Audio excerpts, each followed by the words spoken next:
Coming off a CIF championship victory, the question for the OLu Girls Basketball team was how would they respond to success as they entered the state tournament as a 4 seed and hosted Poly Sun Valley in round 1. The answer, quite simply, the 3-ball and lots of them. Sophomore Jessie Matson was unconscious in the first quarter. She hits 3 times from deep.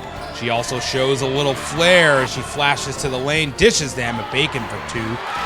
Kylie Edwards would drop a 3 from the wing 4 times in the first quarter. OLu hits from behind the arc. Then off the bench, Kimmy Skidday hits 1 of her 2 threes. Matson not done yet, her 4th of the half. And the capper, Jada Reed from the corner, nothing but net. OLu hits 8 threes in the first half, overwhelming Poly en route to a 55-35 victory. In Game 2, it was the 5-seeded Sea Kings from Corona Del Mar making the trip north to the Elwine Center.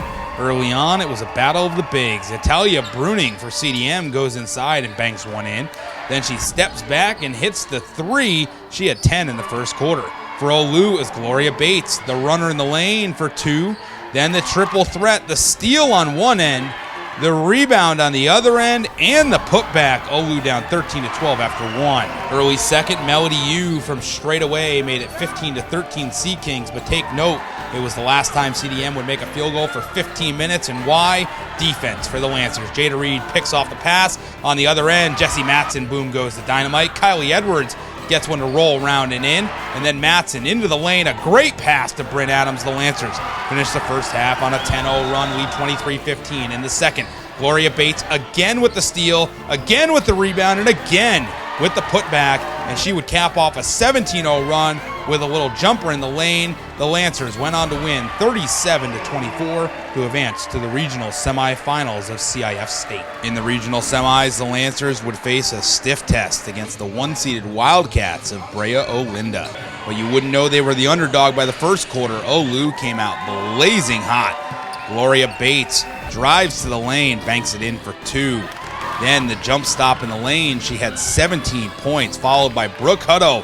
Silky smooth from 3, not once, but twice. And then Kylie Edwards on the fast break drills one of her own, followed by Hutto with the layup, capping off an 8-point quarter for herself. OLu had 19-9 after 1. But in the second, the tide turned. After this gorgeous and one by Gloria Bates, the Lancers did not score again. But Brea went off 3 straight threes, including 2 by guard Riley Richardson, turned an 8-point gap into a 1-point lead, and Richardson extends the lead with the steal in the lay-in. She led all scorers with 18. OLu trailed 29-22 at the break after Brea closed the half on a 15-0 run. In the third, the Lancers closed the gap to 5 with Jessie Matson's runner, and they would get it to 3, but no closer than that as Tyona Watkins goes coast to coast, gets the roll for the J, and then she drives baseline.